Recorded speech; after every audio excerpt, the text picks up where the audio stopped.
İnsanın ən uzun müddətli münasibəti elə insanın özü ilə olan bir münasibətidir. Yəni bütün münasibətlərin elə kökündə insanın özü ilə münasibəti dayanır. İçində iki dənə səs olur, biri elə deyir, biri belə deyir, içində müharibə gedir.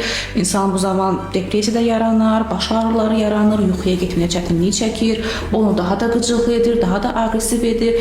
Sadəcə olaraq nə zamansa hər hansı bir yaşadığı hadisəni həzm edə bilmir, qəbul edə bilmir. Niyə oldu, niyə içəridə bir aqressiya, üsyan və bu insana təbii ki, o dediyiniz o hüzurdan, xoşbəxtlikdən söhbət gedə bilməz. Təbii ki, o gərgin olacaq, təşvişli olacaq, bütün bu bədəni də gərgin olur, bütün qan dövranı falan yaxşı işləmir.